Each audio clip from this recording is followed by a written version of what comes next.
උදේම නැගිටලා මල් කඩාගෙන මම හිතුවා අද පන්සල් යන්න ඕනි කියලා. හෙට තමයි පොසොන් පෝය ලබන්නේ. තාත්තගේ තනියට දෝනිව තියලා මම පන්සල් ගියා. පන්සල පුරාම කහ මල් පිපිලා. හරියට හෙට රැයට පායන පොසොන් සඳ පිළිගන්න වගේ. පොඩ්ඩක් හිතලා බැලුවොත් ගොඩක් සැහැල්ලුවෙන් සතුටින් ගෙවන්න පුළුවන් දවස් කීපයක් තමයි මේ ගෙවෙන්නේ.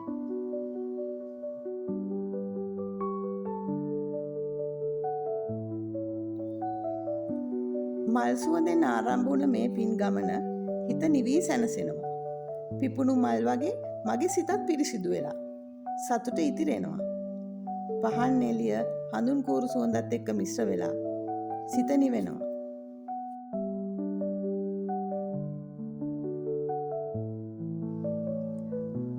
පහන් පත්තු කරලා මල් පූජා කරනකොට ඒ මල් සුවඳ හිත පුරාම දැවටිලා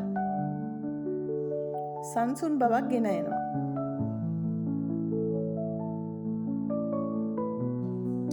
හමන සුළඟට බෝකොළ සෙලවෙනකොට හිත සංසුන් වෙලා වචනයෙන් කියන්න බැරි හැඟීමක් දැනෙනවා. හිත මොහොතින් මොහොතට ගමන් කරනවනේ. මේ මොහොත ගිලිහෙනවට මගේ හිත පොඩ්ඩක්වත් කැමති නෑ. මේ ගෙවෙන මොහොත අත්විඳින්න ඕනේ කියලාමයි හිත කියන්නේ. තත්පර ගණනාවකින් අතීතයට එකතු වෙන මේ මොහොතේ තියෙන සැනසීම සතුට විඳ ගන්නම ඕනේ. හවස ගෙදර ඇවිල්ලා දෝනිත් එක්ක එකතු වෙලා ලස්සන පහනක් හැදුවා පොසොන් වලට. විනිවිද පේන ලස්සන ග්ලාස් එකක් අරගෙන ඒකට වීදුරු බෝල දැම්මා. මේ ග්ලාස් එක ටිකක් උස වුණොත් හොඳයි. වීදුරු බෝල වෙනුවට ඔයාලා කැමති ලස්සන ගල් වර්ගයක් වුණත් තෝරගත්තට කමක් නැහැ. පොසොන් දවස නිසා අපි පොඩි බෞද්ධ කොඩි දෙකකුත් එකතු කළා. මල වතුරේ පාවෙන නිසා මලේ අගට මේ විදිහට වීදුරු බෝලයක් තියලා රිබන් එකකින් ගැට ගැහුවා. ලස්සන ගල් වර්ගයක් දානවා නම් ඒ ගලක් තියලා උනත් ගැට ගහන්න පුළුවන්. පොසොන් පෝය නිසා බෞද්ධ කොඩියේ තියෙන පාටක මලක් තමයි අපි ගත්තේ. වතුර පිරෙන්නම දාන්න ඕනේ. ඊළඟට පාවෙන ඉටිපන්දමක් අරගෙන ඒක වතුර උඩින් තියන්න ඕනේ. දැන් තියෙන්නේ පහන පත්තු කරන්න.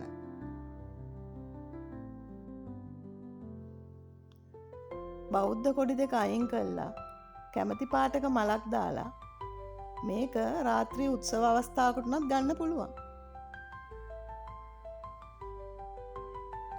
ඉතින් අපි හදපු මේ පොසොන් පහන හෙට රැට පත්තු කරනවා.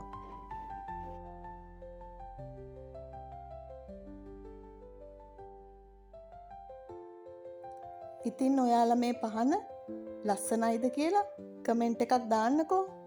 වීඩියෝ එකට ලයික් කරලා සබ්ස්ක්‍රයිබ් කරන ඔයාලා වෙනුවෙන් මම පතන්නම් ඉතාමත් වාසනාවන්ත දවසක් වෙන්න කියලා.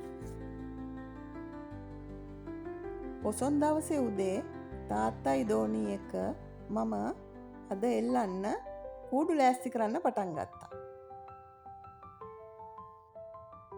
මම ගාව තියෙන්නේ රෙදි වලින් හදපු කූඩු. පාට පාට මේ කූඩු සමහර ඒවා ගොඩක් පරණයි.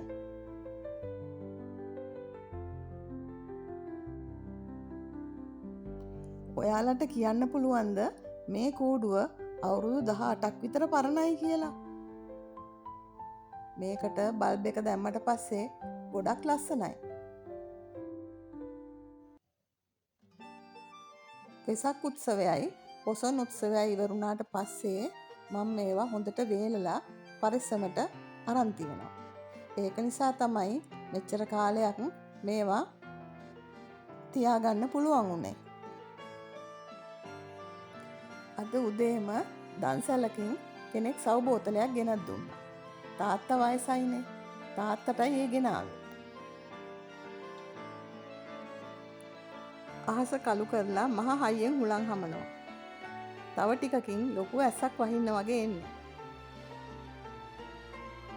ළඟම තියෙන දන්සැලට දෝනී මායි ගිහිල්ලා කඩල ගෙනාවා තාත්තටත් එක්කම.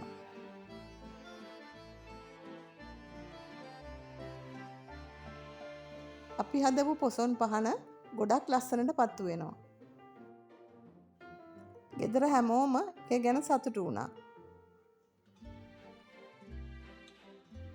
පහන දිහා බලාගෙන ඉන්නකොට හිත සුවපත් වෙනවා.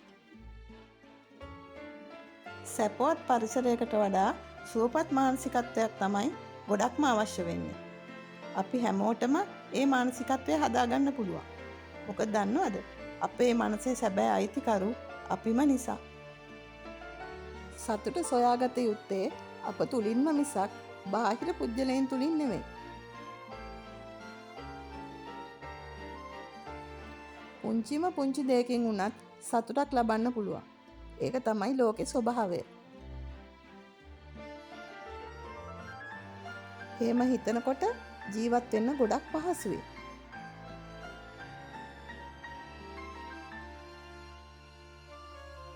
ඉතින් මම මේ පෙන්වන්නේ අපේ ගෙදර පොසොන් වලට සරසපු විදිය.